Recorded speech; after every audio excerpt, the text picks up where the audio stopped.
자, 그러면 그리스도의 재림에 대해서 우리가 이제 살펴볼 건데요. 자, 그러면 본격적으로 그리스도의 재림을 보려면 어떻게 보냐? 자, 첫 번째, 재림이 얼마나 중요한지에 대해서 우리가 한번 봐야 된다라는 거죠. 예외가 없죠. 중요한 것은 중요할수록 많이 나와요. 맞겠죠? 재림에 대한 기사는 성경의 전체의 30분의 1에 해당합니다.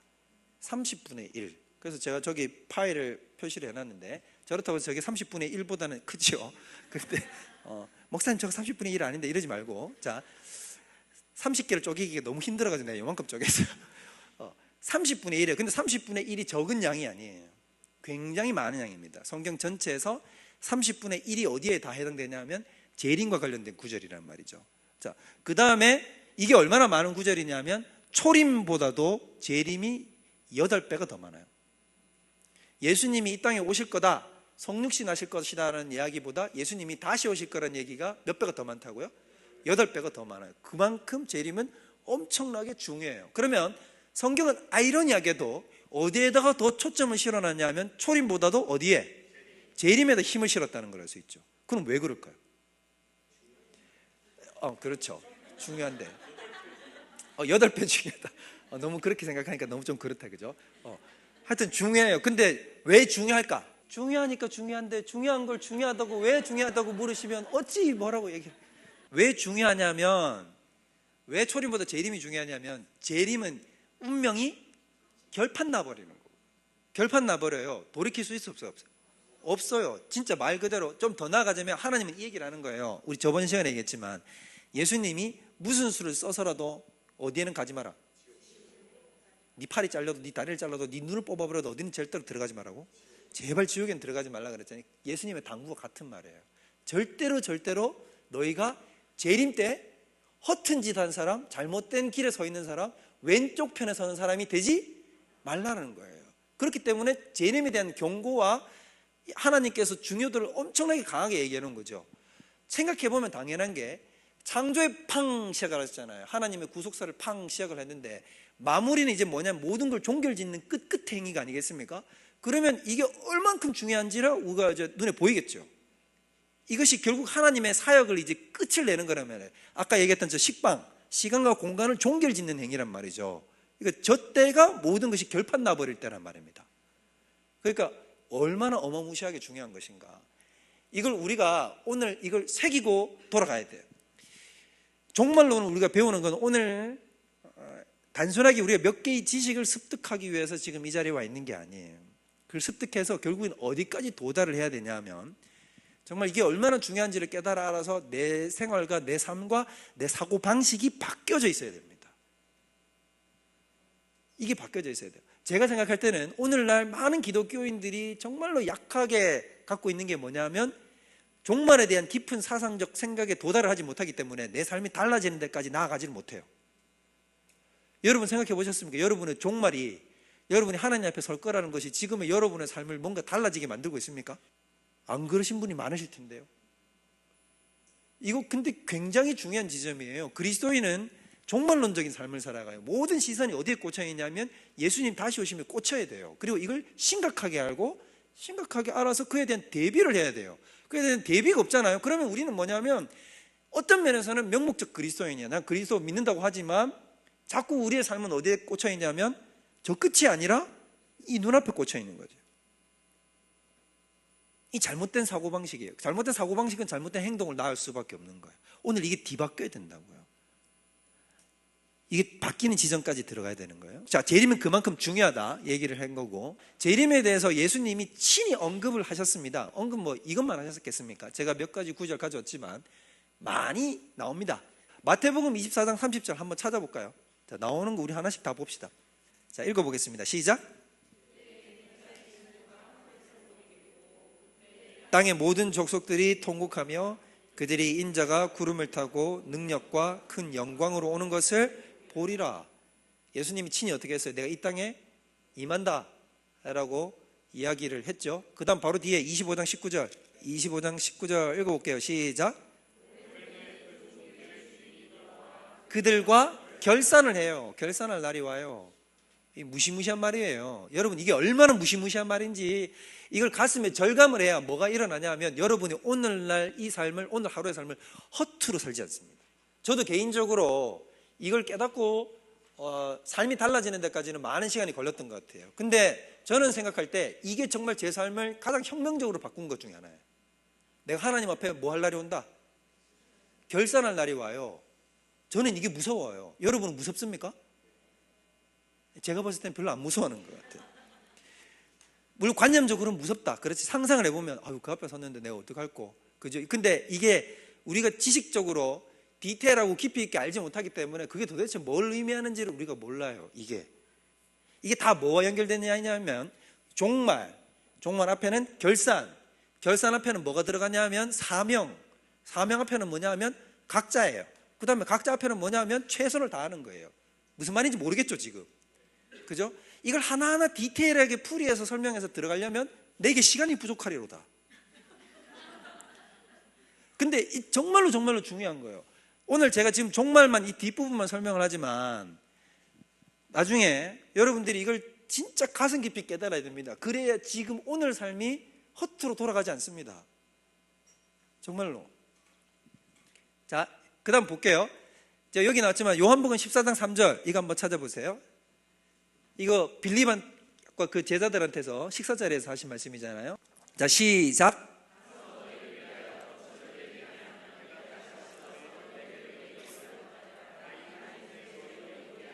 그렇죠. 내가 가서 승천해서 가서 예비한 다음에 내가 다시 어떻게 하겠다고요? 돌아올 거라고. 자, 이게 바로 재림을 얘기하는 것이죠. 예수님도 재림을 친히 언급하시고 천사들도, 자, 여기 요거는 나중에 다 볼 거니까 요거 세 장은 반드시 기억해 두세요. 마태복음 24장, 마가복음 13장, 누가복음 21장. 이거 외워야 돼요. 그냥 무조건 외워야 돼요. 그냥. 자, 몇 장? 24장, 13장, 21장. 머릿속에다 그냥 무조건 박아놔야 돼요. 자, 오늘 외워야 되는 거. 죄가 뭡니까? 내가 하나님 되려고 하는 것. 내가 하나님 되려고 하는 것입니다. 하나님 나라는 뭡니까? 하나님의 통치 그 자체, 다스림 그 자체를 얘기한다. 자, 그 다음에 오늘 얘기했죠. 종말이 나오는, 종말에 대한 이 얘기가 복음서에 기록된 장들이 어디다. 마태복음 어디? 난 자꾸 가리려고 그러는데 저기 또 나오고 있네. 자, 마태복음 24장, 마가복음 13장, 누가복음 21장. 머릿속에다 이건 반드시 집어넣어야 돼.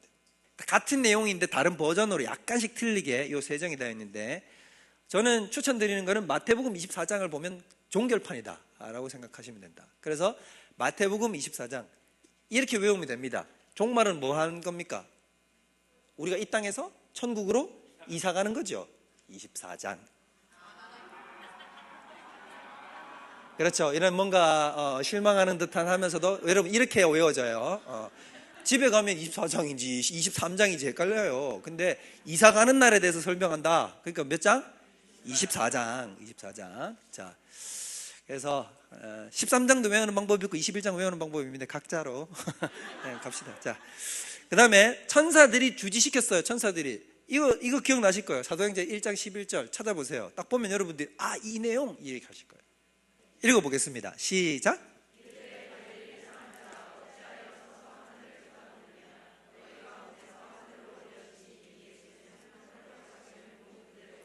오시리라 얘기했다.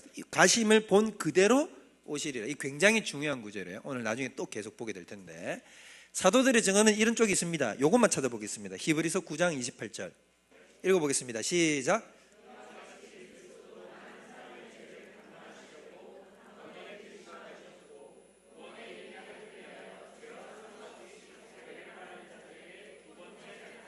두 번째 나타나. 여기 얘기했죠. 예수님은 이 땅에 몇 번 오신다고요? 두 번. 뭐 한 번 온다 이런 얘기하면 이단이야. 그게 이단인 거예요. 자, 그러면 여기 얘기한 것처럼, 자, 이게 무슨 말을 하고 있는 거냐면 이 얘기를 하는 거예요. 그리스도의 재림이 확실한 것은 일단 예수님이 본인이 스스로 언급하셨고, 그 다음에 천사들도 이야기를 했고, 예수님의 가르침을 그대로 이어받은 사도들도 어떻게 했다? 재림에 대해서 이야기를 했다라는 거죠. 오케이? 자, 그런 측면에서 재림은 확실히 있다라고 이야기를 하는 것입니다. 근데 재림은 세상 사람들이 볼 때는 정말로 웃기기 짝이 없는 이야기, 제일 황당한 이야기. 예수님이 뭐 타고 온대요? 근두운 타고 온다고. 야, 시대가 어디 시대인데야. 지금 뭐 화성에 탐사선 가고 다른 뭐 옥토키 그 다 물리치고 말이지. 사람이 거기 막 돌아다니고 뭐 지금 양자 컴퓨터가 나오니 마냥 하는 시대에 뭐라고? 네 교주가 뭐 하고 온다고? 구름 타고. 정말 최첨단의 시대, 이게 진짜 가히 이게 정말 절망적인 소리다라고 생각할 수 있죠. 근데 이게 정말로 사실이라는 게 무시무시한 진실인 거죠. 이것만큼 세상 사람들이 믿기 어려운 게 없어요. 예수님이 친히 언급하셨고 천사들이 얘기했고 사도들이 증언해서 재림이 확실하다라는 얘기를 하고 있다는 것입니다. 그러면 우리는 재림에 대해서 왜 소홀하게 대하게 되는가? 로이드 존스 목사님은 여기에 대해서 3가지 이유를 들었습니다. 자, 그러면 첫 번째 뭐냐면, 저도 동감을 해요. 첫 번째 뭐라 그랬어요? 지금 삶에 지쳐버린 거지. 지금 이 땅의 삶에 찌들어 버려가지고 우리는 뭘 생각할 여유가 없냐면 예수의 재림에 대해서 생각할 여유가 없어요. 근데 이것이야말로 이게 여러분, 이게 우리가 진짜 정신을 바짝 차려야 되는 게 뭐냐면 이게 지금 사탄이 쓰는 수법입니다. 저는 특별히 한국 사회에 쓰는 수법이라고 생각해요. 한국 사회에다가 세상 사람들로 하여금, 그리스도인들로 하여금 하나님의 것에 집중하지 못하도록 하는 방법은 옛날에는 어떤 걸로 썼을까요? 핍박을 했어요. 옛날에는 무식하게 어떻게 했냐면 물리적으로 가한단 말이에요. 하나님 믿지 마, 예수 이름 부르지 마, 예배 드리지 마. 부리면 어떻게 합니까? 드리면 때리고 죽이고 자르고 난리를 피워버린단 말이에요. 그런데 실제로 겪어봤죠. 종교성이라는 것은 사람을 억누르고 억압하면 억압할수록 어떻게 될까요? 그렇죠. 더 불타오르거든요. 여러분들도 이 중에 계실 거예요. 어릴 때 집에서 혼자 믿었는데 아버지 어머니가 못 가게 하니까 어떻게 됩니까? 더 가고 싶죠. 막 더 불타오르잖아요. 막 때리고 맞아도 가잖아요. 그런데 지금 확 놓여가지고 다 가라 그래도 오히려 막 언제 엉뚱한 짓 하고 안 가고 이렇게 변한단 말이에요. 그러니까 종교성이라는 건 그렇게 해서 찍어 누른다고 해서 막는 게 아니에요. 그래서 사탄이 고도화되는데 어떻게 되냐면 그러면 아예 하늘로 시선을 못 돌리게 만들면 되겠네. 그러면 어떻게 하면 됩니까? 세상 것에다가 그냥 몰두해가지고 여기다가 이 세상 것에다가 머리를 박도록 만들어버리는 거예요. 그래서 어떻게 하냐면 더 분주하게 만들어버려요. 세상 일에 더 분주하게 만들어버립니다. 세상 것에 몰두해가지고 벗어날 수 없도록 만들어버려요. 이게 사탄의 전략이에요. 오늘날 한국 사회를 피로사회라 그러잖아요. 피로해 죽겠다고. 그러니까 지금 세상에다가 이렇게 시선 꽂게 만드는 건 다 뭐냐면 뒤에 영적 세력이 있는 겁니다. 이거 아주 심각한 거예요. 심각한 거예요. 그래서 한국 사회는 지금 다 어떻게 하냐면 영적인 것에는 아무런 시선을 못 돌리게 만들고 일 속에 완전히 파묻혀버리고 분점 속에 완전히 파묻혀버리게 만들고 그 다음 다 어떻게 하냐면 이것 아니면 양쪽 극단으로 치우치게 만들죠. 일 아니면 뭘까요 이제? 간단하잖아요. 여러분이 일 안 하면 뭐 하고 싶어요 이제? 그냥 놀고 싶은데 그냥 가볍게 놀고 싶어요? 아니죠. 격렬하게 놀고 싶잖아. 우리나라 사람들이 이거 잘하잖아요. 일 열심히 하고 놀 때도 막 확 하고 노는. 그게 어떻게 하면 쾌락주의로 빠지는 거예요. 지금 현대사회는 그렇게 가고 있는 겁니다. 그러니까 양쪽에다가 사탄이 어떻게 했냐면 좌로나 우로나 담궈버리는 거예요. 분주함 속에다 확 담가버리고 여기서 벗어나고 싶어. 그럼 그래 벗어나. 반대쪽에다 푹 담가버리는 거죠. 여기다 담가버리다가 또 이쪽 반대편에다 푹 담가버렸다가 이쪽에다가 푹 담가버려요. 그래서 균형 있는 중도의 길을 못 가요. 하늘을 돌릴 수 있는 여유가 없어요. 여러분, 인간을 뭐라고 부릅니까? 헬라어나 그걸로 안드로포스라고 부르거든요. 안드로포스가 뜻이 뭔지 압니까? 하늘을 보는 자예요. 그리스어로 인간에 대한 정의가 뭐라고요? 하늘을 보는 자예요. 하늘을 들어서 눈을 들어서 하늘을 보는 자. 짐승과 인간이 다른 지점이 어디냐? 하늘을 보냐 안 보냐는 거예요. 이데아, 좀 더 나아가자면 내세, 영적 세계를 보는 존재냐 그렇지 않느냐에 딸려 있다는 거죠. 근데 우리는 지금 어떻게 되고 있냐면 동물처럼 땅에 거다가 못을 완전 머리와 시선 다 박아버리게 만든다는 거예요. 삶에 지쳐버립니다. 예수님이 이걸 예고했어요. 예수님이 딱 이렇게 얘기했잖아요. 2가지 얘기했죠. 방탕함과 술 취함, 쾌락이잖아요. 양쪽 극단 아니면 어디로 간다고요? 생활의 염려 이쪽 극단으로 간다고요. 이 세상의 삶이 전부라고 한다면 사람들은 만약에 내세가 없다라고 생각한다면 제가 전에도 얘기 드렸지만 사람들은 이 땅의 것에만 의미를 다 두면 그럼 딱 2가지밖에 없는 거예요. 방탕의 극단으로 가버리거나, 그죠? 그럼 세상 이 세상의 끝인데 뭐 내가 뭘 어마어마한 걸 남기고 뭐 인류를 위해서 희생하고 봉사하고 이런 거 다 필요 없는 거예요. 내 자신 행복한 일을 위해서 그냥 모든 걸 다 줘버리고 내 갈 길 걸어가면 그만인 거지. 그죠? 그리고 그 다음에 어떻게 되냐면 이 땅에서 잘 먹고 잘 사는 거죠. 근데 잘 먹고 잘 사는 게 내 마음처럼 쉽지가 않게 되거든요. 그러면 어디로 빠져들어가는 거죠? 염려 속으로 들어가는 거예요. 못 빠져나오는 거예요. 그래서 인간이 하나님의 나라와 내세와 저 마지막 말세에 대해서 쳐다볼 수 있는 시선이 사라지는 순간 인간은 어디로 전락을 하냐면 동물과 같이 전락을 합니다. 이거를 정확하게 세상 철학자들도 알아요. 칸트가 했던 것 중에 대표적인 거 뭐냐면 순수 이성 비판 뭐 이런 거 끄집어내서 했는 게 뭐냐면 이성적으로 사고해서 알아낼 수 있는 대상이 있고 그렇지 않은 대상들이 있다라고 분리를 해버렸어요. 칸트가 이걸 했거든요. 근데 칸트가 행한 일이 지금 여러분들은 지금 저한테 듣지 않아도 무의식적으로 다 어떤 식으로 사고를 하고 있냐면 칸트 방식의 사고를 행하고 있습니다. 이게 철학의 무서움이에요. 철학은 어떤 앞서가는 몇 사람들이 이걸 개척해 놓잖아요. 근데 이게 사상이 퍼지고 어떻게 되냐면 어디 저 시골의 농부들도 나중에 한 2세기쯤 흐르고 나면 어떻게 되냐고 있냐면 이 앞에 했던 이 사람이 얘기했던 것을 무의식적으로 다 따라간단 말입니다. 이게 그만큼 무서운 거예요. 그래서 철학이 세상을 지배하는 학문이라고 하는 그런 이유가 거기 있는 거예요. 지금 아무도 칸트 순수 이성 비판을 읽어본 사람이 여기 없어요. 확신합니다, 저는. 그런데 우린 전부 다 어떤 방식으로 생각하고 있냐면 순수 이성 비판식으로 사고를 해요. 자, 어떻게 생각하느냐? 영적인 것, 초자연적인 것, 비물리적인 것은 이성적인 사고방식의 대상이 아니다. 여러분도 무의식적으로 다 그렇게 생각한다. 칸트가 이걸 아예 증명을 해버렸다고. 그래서 뭐를 분리시켜버렸냐면 이성의 사유 대상에서 누구를 빼내버렸냐면 신을 빼내버렸어요. 무서운 거죠. 신은 뭐의 대상이 아니다? 이성적으로 알아낼 수 있는 대상이 아니다라는 거죠. 완전히 저 믿음의 영역이나 신앙의 영역 속으로, 좀 미안하지만 이런 표현을 쓸게요. 꺼지세요 하고 보내버린 거예요. 여기는 우리의 놀이터니까 이 놀이터에 계시지 말아 주셨으면 좋겠습니다 하고는 저쪽 편에다 보내버린 거예요. 그리고 나서는 이제 그 다음으로 나온 게 뭐냐면 칸트는 원래 철학자들은 다 그래요. 자기 사상을 세우면 그 다음으로 세우기 원하는 게 뭐냐면 인식론이나 이런 것들 세우고 나면 그 다음으로 세우기 원하는 게 뭐냐면 윤리를 세우기 원합니다. 그러니까 세상을 돌아가는 것을 설명할 수 있고 이상적 사회를 만들어야 될 거 아닙니까? 그러니까 그 다음에 윤리를 끌고 들어와야 되는데 칸트는 여기에 딱 부딪혀요. 누구를 쫓아내버렸죠? 신을 바깥으로 몰아내버렸으니까 신과 관련된 거 내세, 영적 세계 이런 거 다 이제 이성적으로 알 수 있다 없다? 없다. 그래서 일단 불가지론 알 수 없다라고 몰아내버렸단 말이에요. 삶의 영역 바깥으로 몰아내버렸는데 자 내세가 없다라고 얘기를 해보려고 놓으니까 뭐를 끌고 들어올 수 없냐면 뭘 세우냐면 윤리를 못 세우는 거예요. 윤리를 세울 수 있는 방법이 없어요. 맞잖아요. 이 세상의 삶이 전부라면 누가 착하고 예쁘게 살고 남을 섬기며 살고 이게 무슨 소용이냐 말이에요. 누가 그렇게 살겠어요? 안 살잖아요.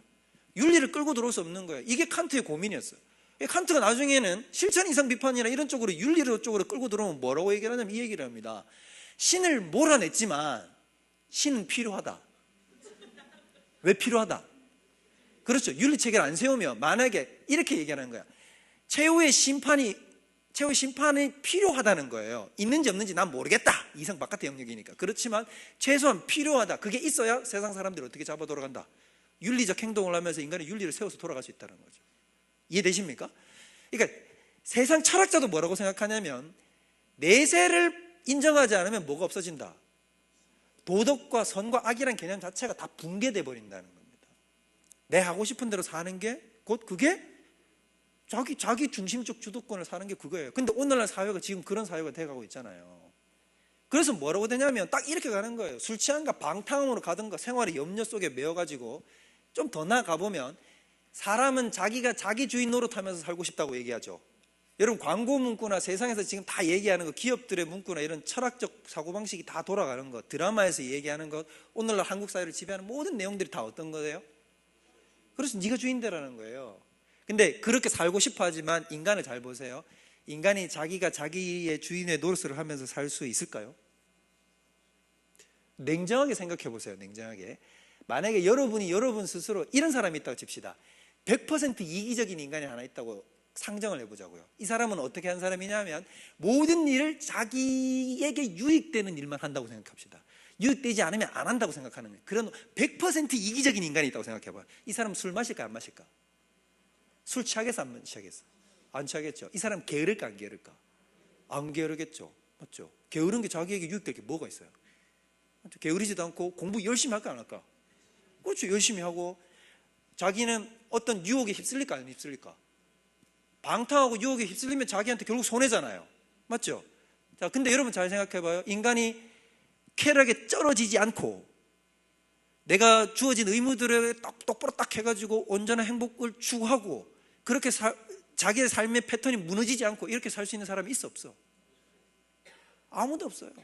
오히려 삶의 주인이라고 하면서 어떻게 사냐 하면 나는 지금 퍼마시고 난리치고 쾌락 쫓아가고 방탕하게 삶을 사는 걸 뭐라고 생각하냐면 자기 인생의 주인이라고 착각하면서 사는 거예요. 그건 역으로 성경에서 뭐라고 했냐면 네 죄와 정욕의 노예라고 부르는 거지. 그냥 단순하게 생각해도 내가 100% 이기적으로 산다고 해도 그렇게 이기적으로 살아라, 네 마음대로 한번 살아봐라라고 해도 그렇게 못 사는 게 인간이라고. 안 된다고. 안 돼요. 못 한다고. 그래서 우리에게는 뭐가 반드시 있냐, 전제될 필요도 있지만 당연히 내세가 전제될 필요도 있죠. 철학자도 그렇게 생각할 정도니까. 그런데 하물며 성경은 뭐라고 얘기를 하냐, 반드시 최후의 심판의 때가 너를 기다리고 있다. 너는 결산해야 될 때가 오고 있다. 그것도 하루하루 째깍째깍째깍. 얼마나 이것이 심각한 일인가. 정말로 무서운 일이라는 걸 우리가 알아야 돼요. 마태복음을 보면 24장이 전체적으로 아까 얘기 들었죠. 24장 뭐에 대해서 얘기한다고? 종말에 대해서 이야기를 하죠. 예수님이 마지막 종말에 있을 얘기를. 그러니까 요한계시록 여러분 읽기 힘들잖아요. 읽기 힘들죠. 이해하기 힘들고. 자, 근데 이해하기 힘든 걸 하나님이 어떻게 했냐, 예수님이 친히 저자 직강으로 한 장으로 압축시켜 놨어요. 그게 마태복음 24장. 조금 헷갈리면 마가복음 13장, 누가복음 21장 가보면 세 장 비교해보면 딱 보인단 말이에요. 얼마나 좋습니까? 요약 정리, 종말론, 계론 이러면서 한 장으로 줄여놨단 말이에요, 예수님이. 근데 종말론, 계론 딱 해놓고 나서 그 뒤에 25장이 뭐냐면 마태복음에서 보통 비유장으로 불리는 건데 거기 비유가 어떤 게 나오는지 한번 보실게요. 자, 마태복음 25장 한번 보세요. 자, 이걸 알고 보면 이제 이 비유가 다르게 보이는 거예요. 자, 아까 지금 다 종말론 얘기했죠? 자, 종말 얘기인데 25장의 첫 번째 비유가 뭐예요? 열 처녀 비유죠. 어리석은 5 처녀와 슬기로운 5 처녀가 있단 말이에요. 자, 이거는 궁극적으로 뭘 얘기하는 거냐면 굳건한 믿음, 견고한 믿음을 얘기하는 겁니다. 너희들이 마지막 말세 때에 뭘 갖고 있어야 된다? 견고한 믿음을 갖고 있어야 된다는 걸 예수님이 비유로 얘기해 주신 거예요. 그 다음에 등장하는 14절부터 비유가 뭐죠? 달란트 비유죠. 달란트 비유. 이거 아주 임포턴트하다. 여기 보면 뭐라고, 무슨 달란트, 몇 달란트, 몇 달란트? 5달란트, 2달란트, 1달란트 받은 사람이 나오죠. 자, 여기에서 우리의 사고방식이 작동의 문제를 예수님이 지금 비판하고 계신 거예요. 자, 우리는 5달란트, 2달란트, 1달란트 이러면 뭐가 작동합니까? 비교가 작동해요. 우리는 항상 어떠냐면 상대를 파악해가지고 상대보다 내가 많이 받았나 적게 받았나 생각하고 우리는 은근슬쩍 이 비유를 들을 때 1달란트 받은 사람의 편이 됩니다. 뭐라고 되냐면 저 사람 묻어둔 거 이해가 된다는 거지. 왜? 그거 조금 받았잖아. 쟤는 5달란트 주고 나는 1달란트 받았는데 나보고 일 똑같이 하라 그러면 짜증나잖아요. 근데 예수님은 철저히, 잘 들으세요 이거, 철저히 뭐냐면 개인주의, 1대1이에요. 1대1. 자, 내가 사명 받았으면 사명의 크기와 뭔가 이런 거 논하고 따지고 할 필요 있다 없다? 없어요. 나는 어디에 집중해야 돼요? 내 거에 집중해야 돼. 내 거. 남하고 비교하고 남이 얼마 받았고 나는 조금 받았고 나는 남보다 더 많이 받았고 그런 생각조차도 다 불쏘는 생각이에요. 나는 어디에 집중을 해야 되죠? 내 거. 내가 받은 걸 나는 어떻게 해야 되죠? 사명을 남겨야 돼. 사역을 해야 돼. 사명을 완수해야 돼요. 하나님이 나한테 1달란트치를 주고 어떻게 했냐면 너 사명 1달란트를 완수하라는 거예요. 그러면 나는 뭘 해야 돼요? 1달란트를 완수해야 돼요. 이게 내 사명이에요. 자, 얘기해 봅시다. 5달란트 받은 사람은 5달란트치의 사명을 완수해야 100% 완수한 거고 1달란트 받은 사람은 1달란트의 완성을 다 해야 완수한 거죠. 자, 얘기를 해보면 이런 거예요. 굳이 막 적극적으로 비유하자면 이런 거죠. 자, 하나님이 어떤 목사한테는 누구 얼마만큼 맡겼냐 하면 한 1만 명쯤 목회할 수 있는 능력치를 맡겼다. 그래서 이 사람에게는 1만 명짜리. 어떤 목사는 저 같은 목사라 가지고 1달란트 받았다. 그래가지고 저한테는 어떻게 평생 가도 12명.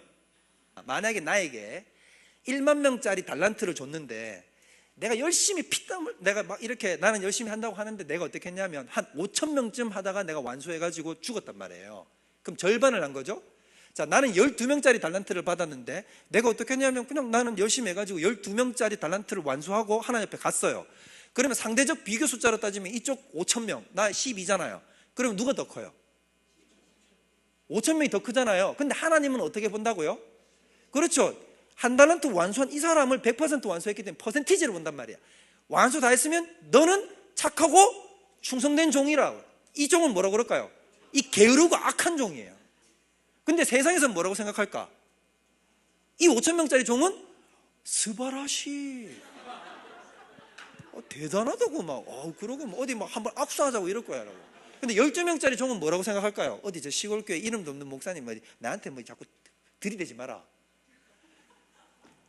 이거란 말이에요. 이거. 자, 그러면은 여러분 여기에서 마음이 다급해지지 않습니까?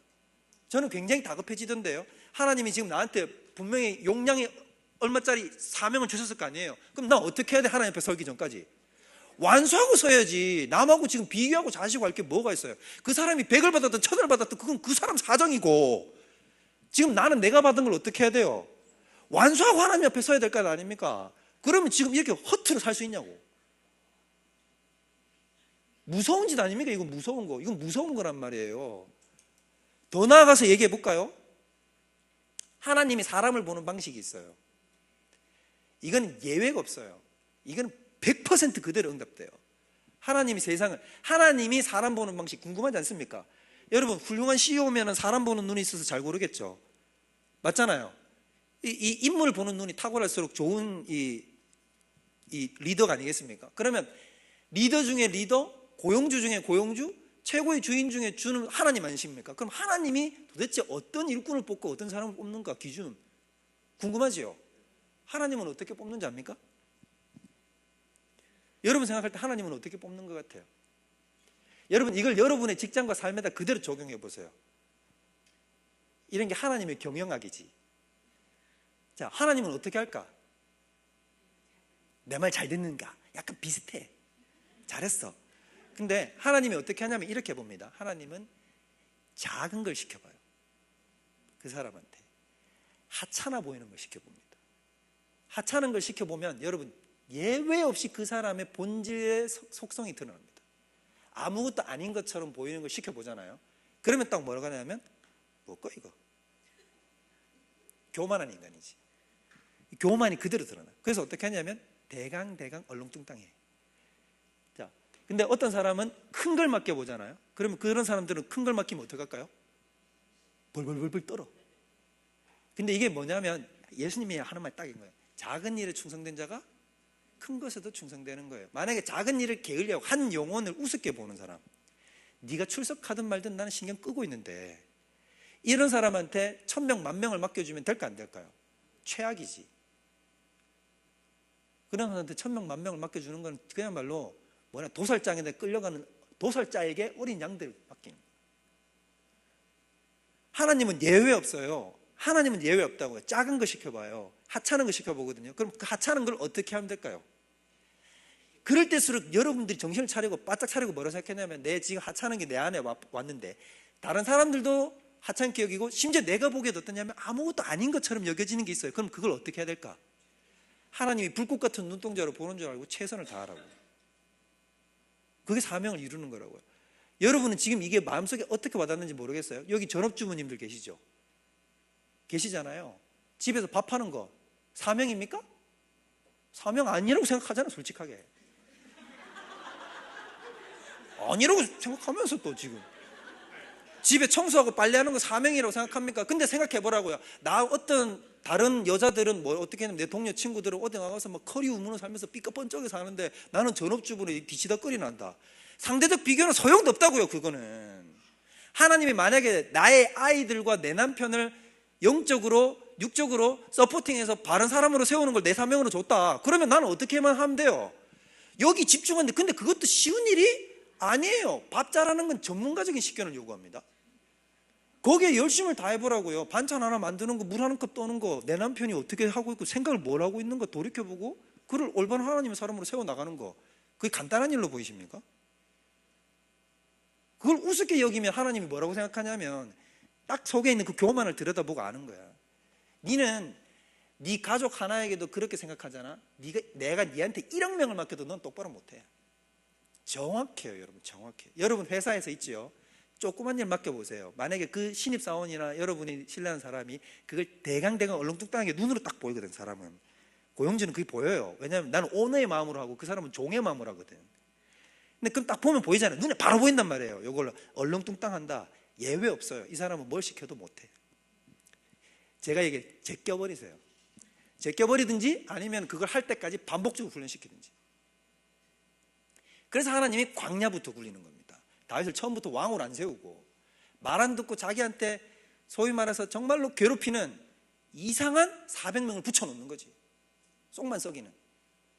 그 400명을 똑바로 다스릴 줄 알아야 누구를 다스리는 거예요? 유다와 이스라엘을 다스릴 수 있는 거예요. 어디에 더 집중해야 돼요, 여러분?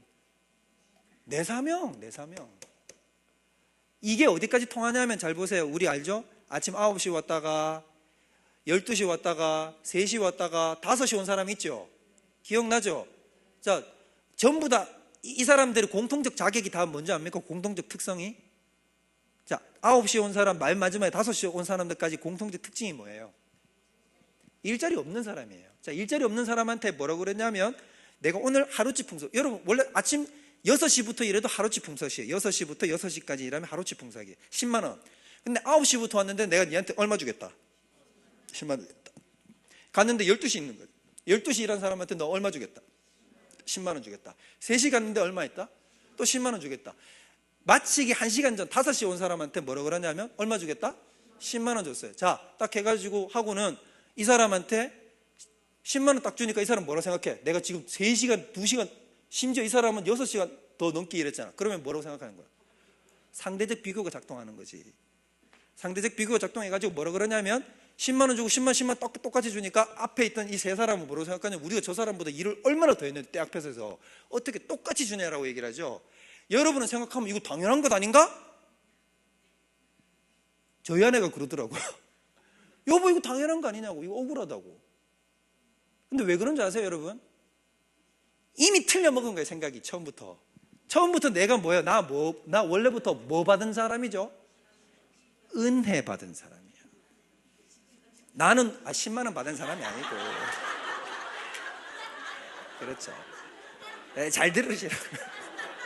정답 10만 원 받았죠. 자, 근데 나는 뭐냐면 나 일자리 없었어요. 나 누구 써주지도 않는 사람이었어. 근데 이분이 나를 써줬잖아요. 그럼 나 뭐 받은 사람이에요? 은혜 받았다. 은혜 받았고 은혜 받았고 은혜 받았고 마지막까지 다 은혜 받았어. 그러면 자기 다 은혜 받았잖아요. 그런데 잘 보세요. 저 맨 끝에 오신 분은 뭐를 시작했냐면 은혜 받아서 10만 원 받은 것도 은혜다라고 생각하고 끝냈죠. 은혜로 시작해서 은혜로 끝냈어요. 나머지 3명은 뭐라고 생각했어요? 은혜로 시작했죠. 처음에는 나 같은 사람 써주네 하고 들어갔는데 마지막에는 뭘로 마쳤습니까? 공로와 율법으로 마친 거야. 맞죠? 그래서 예수님이 그 뒤에 그 비유에 따라 뭐라고 얘기를 하죠? 처음 된 자가 나중되고 나중된 자가 먼저 된다. 그건 무슨 말이냐? 은혜로 시작했다가 공로로 마치는 인간. 근데 은혜로 시작했다가 맨 끝에 보면 은혜로 시작했잖아요. 저분은 제일 뒤처진 것처럼 보이거든. 근데 은혜로 시작했다가 은혜로 마쳤으니까 결론적으로 누가 제일 앞서간 거야? 남의 거 생각하면 된다 안 된다? 남의 거를 생각하는 순간 공로와 율법주의로 빠진다니까. 누구 것만 생각하라고요? 내 것만 생각해. 다른 거 돌아볼 필요도 없어. 바울은 여기에 집중했던 사람이에요. 바울이 뭐라 그러냐면 베드로는 기둥 같은 종으로 막 예루살렘 교회에 막 쓰이는 거 존경받고 있죠. 막 아내 데리고 다니고 어디를 가면 막 어이구 베드로 사도 오셨습니까? 막 이러고 난리가 나. 요한 가면 난리가 나. 근데 얘기하잖아. 바나바와 나만 맨날 이렇게 독신으로 찌질거리며 이렇게 살아? 근데 바울은 그런 거 생각하지 않았다고요. 너희들에게는 대단한 사람이 있고 대단하지 않은 사람이 있지. 나에게는 그런 게 관계할 게 아무것도 없다. 나에게는 지극히 높다고 하는 사도 아무것도 아니다. 왜? 나를 판단하시고 사람을 판단하실 이는 누구다? 하나님. 나에게는 바울은 머릿속에 딱 한 가지밖에 없는 거예요. 주 예수께 받은 사명. 남들 받은 사명 말고 베드로가 받은 사명 말고 요한 받은 사명 말고 누가 받은 사명? 내가 받은 사명을 다 이루려 하면은 나의 생명도 조금 더 귀한 것으로 여기지 않는다. 여러분 이 삶의 뭐가 태도냐면 이게 바로 종말론적 삶의 태도인 거예요. 내가 이 설교하려고 남겨뒀던 건데 오늘 여기 다 풀어드릴게요.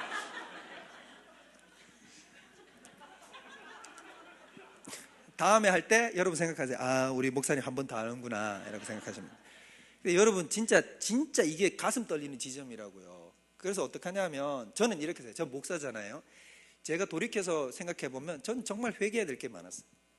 저 어떤 작은 성경 공부 같은 거 있죠.